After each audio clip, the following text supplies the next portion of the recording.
Hello sir और नमस्ते। नमस्ते सर, बोथ ऑफ यू, मैं हमेशा से आप दोनों की बहुत फ़ैन रही हूँ। मुझे बस ऐसा लग रहा है कि मैं सपना देख रही हूँ, मेरे लिए रियलिटी नहीं है। मुझे बस आपसे ये जानना है, मैं हर एवरीडे 8 से 10 आवर में पढ़ाई करती हूँ, बट मुझे कभी कभी बहुत डीमोटिवेशन आ जाता है कि होगा नहीं होगा, क्या होगा पता नहीं। देखिए, डिमोटिवेशन अगर आपको दिन भर में 1 घंटे आता है। नहीं सर, ऑलमोस्ट टाइम पढ़ाई करने के बाद 2-3-4 दिन के बाद ही होता है, हाँ, कंटिन्यूसली नहीं होता। अगर महीने में 4-5 बार आता है और एक दिन के लिए आता है तो इसका मतलब आप एकदम ठीक हैं। अगर कोई व्यक्ति आपको ये कहे कि मुझे डिमोटिवेशन कभी नहीं होता तो उसको इलाज की ज़रूरत है। आपको ज़रूरत नहीं है, क्योंकि जब आप अपने से बेहतर व्यक्ति को देखेंगे आपको थोड़ा सा इन्फीरियरिटी कॉम्प्लेक्स आएगा, डिमोटिवेशन आएगा। जब आप अपने से कमज़ोर को देखेंगे आपको सुपीरियरिटी कॉम्प्लेक्स आएगा, थोड़ा सा मोटिवेशन ज़्यादा हो जाएगा। जिस दिन टारगेट पूरा हो जाएगा मोटिवेशन आ जाएगा, जिस दिन टारगेट पूरा नहीं होगा डिमोटिवेशन आएगा। जिस दिन टेस्ट में आपके मार्क्स अच्छे आएंगे आप मोटिवेशन के साथ लौटेंगे, जिस दिन खराब आएंगे डिमोटिवेशन होगा। लेकिन ध्यान रखिए, जिस दिन आप मोटिवेटेड हैं उस दिन आप वजह बन गए कईयों के डिमोटिवेशन की। और जब जब लगे कि ज़िंदगी बहुत ख़राब चल रही है तो मैं जो करता हूँ, अजीब सा लगेगा आपको, मैं कभी कभी शमशान घाट चला जाता हूँ। सर, मैंने ये सुनी है, आपने वीडियोस में भी कहा है। सच में चला जाता हूँ, या ट्रॉमा सेंटर चला जाता हूँ देखने के लिए। ट्रॉमा सेंटर में जाके 1 घंटा बैठ के आ जाइए, मोटिवेशन आ जाएगा। और शमशान घाट में जाके देख लीजिए कि हम जैसे हमसे कम उम्र के लोग वहाँ जल रहे होते हैं तो लगता है हम जिंदा तो हैं। अगर मैं थोड़ा सा कॉग्निटिव लेवल पर बात करूँ, एक बहुत बड़ा साइकोलॉजिस्ट हुआ, उसका नाम है ब्रेंटानो, कभी सर्च कीजिएगा उसको। ब्रेंटानो ने ह्यूमन कॉन्शियसनेस को स्टडी किया और उसने ये बताया कि ह्यूमन कॉन्शियसनेस की बेसिक नेचर है कि जो हमारे पास है वो हमें नज़र नहीं आता, जो नहीं है वो नज़र आता है। तो the consciousness of lacking something is the nature of human consciousness. इसलिए इसी बात को एक शेर में, बहुत प्रसिद्ध शेर में कहा गया है, दुनिया जिसे कहते हैं जादू का खिलौना है, मिल गया सो मिट्टी है, नहीं मिला वो सोना है।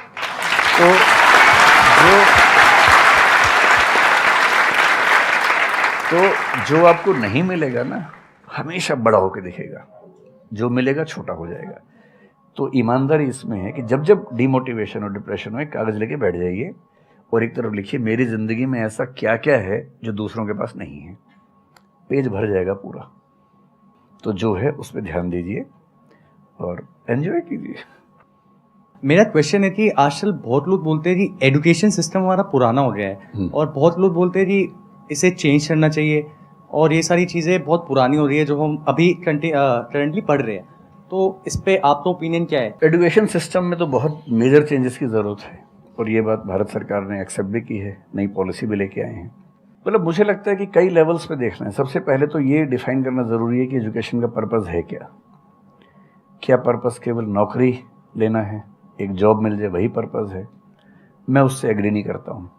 मेरी राय में एजुकेशन का बेसिक पर्पज़ है कि एक होमो सेपियंस, एक इंसान बन जाए, सोचना आ जाए, उसको समझना आ जाए। कोई राजनेता या धर्मगुरु उसको गधा ना बना सके, बेवकूफ़ ना बना सके। उसे इतनी समझ हो कि वो चीज़ों को फैक्चुअली, ऑब्जेक्टिवली समझ सके, तर्क कर सके, बहस कर सके, और अगर तर्क और बहस में सामने के तर्क ठीक हैं तो उनको एक्सेप्ट भी कर सके, इतना विनम्र भी रहे। फिर मेरा ख्याल है कि जैसे IITs में अब तो होने लगा है, पहले क्या था कि हम टेक्नोलॉजी सेंट्रिक एजुकेशन पर ज़्यादा फोकस करते थे कि आपने मशीन को समझ लिया, तकनीक को समझ लिया, हो गया, इंसान को नहीं समझा। टेक्नोलॉजी पढ़ने वाले लोग समाज और इंसान से एकदम कटे हुए थे। अब तो ह्यूमैनिटीज़ के कुछ सब्जेक्ट्स पढ़ाने की परंपरा शुरू हो गई है। एक होलिस्टिक एजुकेशन हो। ह्यूमैनिटीज़ वाला बच्चा केवल हिस्ट्री, पॉलिटिकल साइंस, सोशियोलॉजी पढ़ता है, उसको कोडिंग का सी भी नहीं आता, टेक्नोलॉजी बिल्कुल नहीं आती उसको MS एक्सेल भी नहीं पता क्या होता है। टेक्नोलॉजी वाला सिर्फ टेक्नोलॉजी पढ़ता है, वो ह्यूमन ब्रेन को नहीं पढ़ना चाह रहा, सोसाइटी को नहीं पढ़ना चाह रहा। क्यों नहीं एक ऐसी शिक्षा हो जिसमें एक इंटीग्रेटेड अप्रोच हो, होलिस्टिक अप्रोच हो, कि हम खुद तय कर सके कि किस किस एरिया में हमें ज़्यादा जाना है और एक बेसिक अंडरस्टैंडिंग हर चीज़ की हो। तो बेसिक 3 फार्मूले माने जाते हैं। एक यूनिवर्सलाइजेशन ऑफ प्राइमरी एजुकेशन है कि 10वीं क्लास तक की शिक्षा हर बच्चे को मिले, ठीक से मिले। वोकेशनलाइजेशन ऑफ सेकेंडरी एजुकेशन, यानी 11वीं 12वीं की पढ़ाई का पर्पज़ है कि बच्चा ये समझ पाए कि उसको ज़िंदगी में आगे कहाँ जाना है। और फिर जो हायर एजुकेशन है वो सबको करने की ज़रूरत नहीं होनी चाहिए, वो शौक पूरा करने के लिए नहीं है, वो शादी का वेटिंग रूम नहीं है, वो उसके लिए है जिसको सच में आगे पढ़ना है, वो उतना पढ़े, सब्जेक्ट चूज़ करे और फिर उसमें गहराई से रिसर्च करे ताकि डेवलपमेंट के रास्ते पर अब बढ़ें। हम एजुकेशन के मामले में बहुत बुरी स्थिति में हैं। मैं तो जिस उम्र में हूँ, मेरा अब तो पर्पस भी ये बन गया है कि अब मैं उसी पे कुछ काम करूं। एक यूनिवर्सिटी शुरू करने की योजना मेरे मन में है, इनसे मैंने शेयर भी किया था। और मैं जिस तरह का विश्वविद्यालय सोचता हूं वो नौकरी देने के पीछे पागल नहीं होगा, वो होमो सेपियंस को कायदे का इंसान बनाने की कोशिश करेगा। नौकरी तो उसका एक पार्ट है। मतलब आप जितने भी सफल लोगों को देखेंगे जनरली, जैसे मैंने इन्हीं से पूछा, ये जिस फील्ड में सफल हैं, इनका जो करियर है, अगर मैं इसको छोड़ भी दूं तो अदरवाइज भी जो इनका करियर है वो उस विषय से जुड़ा हुआ नहीं है जो इन्होंने पढ़ा है ग्रेजुएशन में। मेरा भी नहीं है, आमतौर पे किसी का भी नहीं है। 90% लोगों को मैं देखता हूँ जो सक्सेसफुल हैं, उनके ग्रेजुएशन के सब्जेक्ट में और लाइफ की फील्ड में कोई लिंक नहीं है।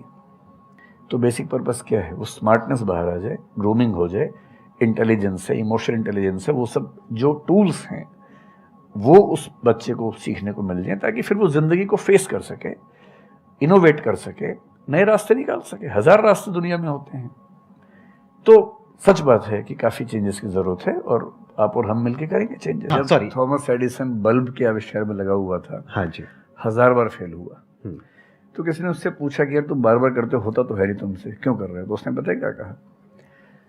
हर फेलियर के बाद मैं ये जानता हूं कि बल्ब इस तरीके से भी नहीं बन सकता, और अब मैं 1000 तरीके जानता हूं कि इन तरीकों से नहीं बनेगा, और उसके बाद वो तरीका ईजाद हुआ जिससे बना। एजुकेशन से एक इंसान का दिमाग इतना खुल जाए कि सबसे पहली चीज तो उसको ये समझ आए कि मैं कुछ भी नहीं जानता हूं। हाँ, एकदम ठीक बात है। एजुकेशन मस्ट बी सच कि वो लाइफ लॉन्ग आपका एक क्वेश्चनिंग माइंड बना ही रहे, कि आप कहीं भी हो, कुछ भी कर रहे हो, आपके दिमाग में क्वेश्चंस चले, questions related to the problems. शिक्षा की दुनिया में बहुत प्रसिद्ध कहावत है, भारतीय अगर परंपरा में देखें तो विद्या ददाति विनयम एक बहुत प्रसिद्ध कथन है। अगर कोई पढ़ा लिखा आदमी अपने ज्ञान की वजह से अहंकार करे तो मान लीजिए कि वो पढ़ा लिखा नहीं है, पढ़ाई उसके दिमाग पर हावी हो गई है। अभी उसको अंदाज़ा नहीं है कि कुल संसार के ज्ञान में उसकी हिस्सेदारी डेसिमल में भी नहीं है। और जिसको ये पता है कि मेरा ज्ञान बहुत कम है, वो विनम्र ही रहेगा। और इसलिए जो बड़े प्रोफेसर्स हैं, अगर आप कभी सुनेंगे, मैं जानता हूँ, मैं यूनिवर्सिटी में जब पढ़ता था, सबसे बड़े प्रोफेसर क्या बोलते थे कि मैं इस विषय का विद्यार्थी हूँ, कभी नहीं बोलते थे कि मैं प्रोफेसर हूँ। इतना साहस किसी में कैसे कि मैं प्रोफेसर हूँ? अरे आप जिंदगी भर स्टूडेंट बने रहेंगे तो ही काफ़ी है, उससे बड़ी बात तो सोचने भी नहीं चाहिए। बहुत बड़ी बात है।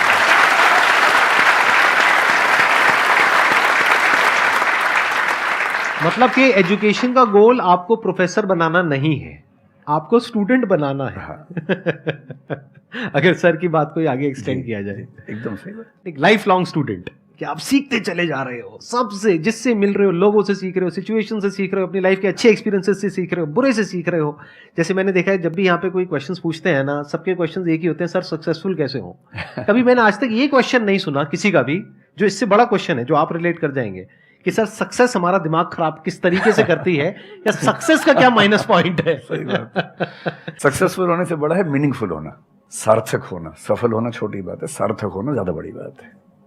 सर मेरा क्वेश्चन ये है कि लाइफ में बहुत सारे सर्कमस्टांसेस आते हैं जहाँ पे मतलब हमें ये लगता है, बहुत सारे निगेटिव थॉट्स आते हैं कि मतलब आगे कैसे बढ़े, how to get rid of fear of failure. Sir कैसे हम इसको हैंडल करें? अगर हम कोई किसी चीज़ को शुरू करना चाहते हैं सर, तो हमारे दिमाग में बहुत सारे निगेटिव थॉट्स चलते रहते हैं, हो पाएगा नहीं हो पाएगा, बहुत तरह के नेगेटिव क्वेश्चंस आते रहते हैं सर। तो इसको कैसे हैंडल करना है सर, इस सिचुएशन को? फियर ऑफ फेलियर थोड़ा सा ठीक भी है जी। ये हमें रोकता है उन दिशाओं में जाने से जहाँ हमें जाना भी नहीं चाहिए। जैसे मान लीजिए मैं सोचूं कि मैं फुटबॉल प्लेयर बन जाऊं, मुझे पता है कि नहीं बन पाऊंगा, मेरी फिटनेस वैसी नहीं है, तो मुझे ये फियर रोक लेगा, ठीक बात है ना। ये ज़रूरी नहीं है कि आप दुनिया में हर चीज़ के लिए ठीक हो। हर किसी का एक पैकेज है, हर किसी का जो एट्रीब्यूट्स हैं या वर्च्यूज़ हैं, उन सब का एक पैकेज है। We can be good at few things, we can be best at maybe one thing, we cannot be best at everything। तो ये बहुत ज़रूरी है कि अपने एप्टीट्यूड को देख के हम सिलेक्शन करें कि हमें कहाँ जाना चाहिए। Yes sir. ठीक है, अगर सिलेक्शन कर लिया है तो फिर फियर ऑफ फेलियर होने की वजह ये है कि या तो आप जो कंपटीशन है उस पर ज़्यादा फोकस कर रहे हैं, अपनी स्ट्रेंथ पे कम फोकस कर रहे हैं। मेरे ख्याल से स्ट्रेंथ पे फोकस करना, कुछ अच्छे लोगों की कंपनी में रहना जो थोड़ा सा मोटिवेट करते हों, अच्छे दोस्त हों, लगातार मनहूस टाइप की बात ना करते हों, ऐसे लोगों के साथ रहना, कुछ रिक्रिएशनल एक्टिविटीज़ उससे बाहर निकल के थोड़ा खेलना कूदना, मतलब फिजिकली फिट रहना, यस सर। वो सब रहेगा तो हार्मोन्स जो हमारे दिमाग में आते हैं उससे, फिजिकल एक्टिविटी से, जो एंडोर्फिन्स वगैरह हैं, हैप्पी हार्मोन्स है, डोपामाइन वगैरह है, वो रिलीज होते रहें तो हम वैसे भी बहुत फियर से बचे रहते हैं। और अंत में मेरा तरीका ये है कि अगर मैं कुछ नहीं करूँगा तो फेल होना तय है, करूँगा तो चांस है कि फेल होऊंगा या पास हो जाऊँगा, तो नहीं करने में तो तय है कि फेल हो गया, तो क्यों ना एक बार चांस ले लेते हैं। और एक जगह फेल होऊंगा तो तय मान के चलिए कि दूसरी जगह मेरे फेल होने के चांस कम होगा, क्योंकि मुझे एक एक्सपीरियंस है प्रयास करने का और फेल होने का, और वो एक्सपीरियंस किसी ना किसी क्वांटिटी में हर फील्ड में काम आता है, मैच्योरिटी आपके अंदर आती है। और मैं एक शेर अक्सर यूज़ करता हूँ, बहुत बहुत प्रिय शेर मुझे है, और मुझे सच में लगता है कि ज़िंदगी को जीना बहुत आसान काम है, मुश्किल काम नहीं है। असली बात है कि आप प्रयोग करें, कोशिश करें, और हार जाएं तो दूसरी कोशिश करें। और मैं इसीलिए एक लाइन हमेशा बोलता हूँ, क्यों डरे, ज़िंदगी में क्या होगा, कुछ ना होगा तो तजुर्बा होगा।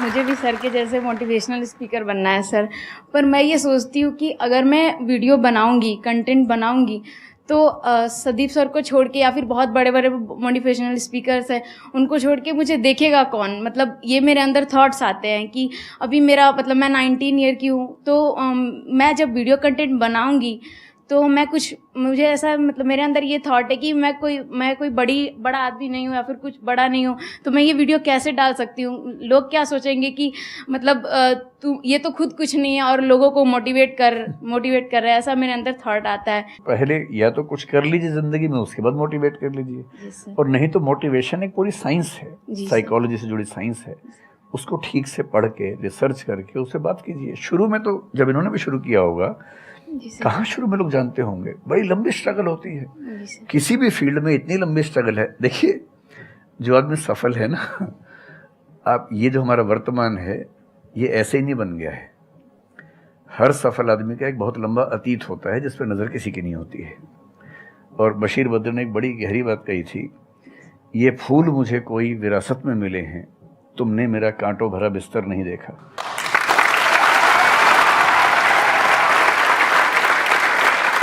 कितने साल तक ये लहूलुहान हुए होंगे, रोज छिला होगा शरीर, तब जाके लोगों ने पहचानना शुरू किया होगा। लगातार काम करने से, जिसको कंसिस्टेंसी कहते हैं, परसिवरेंस कहते हैं, बात बनती है, आपकी भी बनेगी। मैं तो कई ऐसे लोगों को जानता हूँ जिन्होंने एकदम स्क्रैच से शुरू किया और उसके बाद वो टॉप पे पहुंचे। आपने अपने क्वेश्चन में दो बातें टच करी, एक कि आपको मोटिवेशनल स्पीकर बनना है, एक है कि फियर ऑफ फेलियर है। एक तो ये फियर ऑफ फेलियर को हटाइए, अगर आपको मोटिवेशनल स्पीकर बनना है तो अपने माइंडसेट को रखिए एक्सपेरिमेंटल माइंडसेट। आप ये समझिए life is like an experiment. एक साइंटिस्ट का माइंड कैसा होता है, वो ये थोड़ी ना सोचता है कि मैंने ये एक्सपेरिमेंट किया, ये फेल हो गया तो क्या होगा। उसको पता है failure is the part of success. जब तक 20-30 बार, 50 बार, 100 बार कोई एक्सपेरिमेंट फेल नहीं हुआ, इसका मतलब वो कुछ नया ट्राई नहीं कर रहा, इसका मतलब वो तो रिपीट कर रहा है। जैसे स्कूल में बच्चे करते हैं लेबोरेटरी में कि बुक में देखा बस उसको कॉपी किया, तो दोनों में फर्क हो गया ना। एक है कुछ नया डिस्कवर करना, कुछ नया क्रिएट करना, एक है जो क्रिएट हो चुका है उसको रिपीट करना। तो you are talking about becoming a motivational speaker. तो अगर आप मेरे जैसे बनेंगे तो कोई क्यों देखेगा आपको, आपको तो अपने जैसा बनना पड़ेगा ना। तो अब उसमें क्या करना पड़ेगा, अब आपको क्या पता कि आपके अंदर ऐसा क्या है जिसको लोग देखना चाहें। उसके लिए तो एक्सपेरिमेंट करना पड़ेगा, ट्राई करना पड़ेगा। एक तरह से आप वीडियो बना के डालोगे, कोई नहीं देखेगा, दूसरी तरह से बना के डालोगे, कोई नहीं देखेगा, फिर तीसरी तरह से, फिर चौथी तरह से। हो सकता है 6 महीने बाद, 1 साल बाद, 2 साल बाद जा करके कहीं थोड़ा सा कुछ ऐसा क्लिक हो जाए जो हो सकता है आपको लग रहा था कि शायद ये नहीं होगा और वो क्लिक हो जाए। बट ये सब होता उसी के साथ में जो कुछ कर रहा होता है, जो कुछ ट्राई करता है। जैसे ट्राई करोगे तो हो सकता है हो जाए, नहीं करोगे तो पक्का है नहीं होगा, जैसा भी सर ने थोड़ी देर पहले कहा था।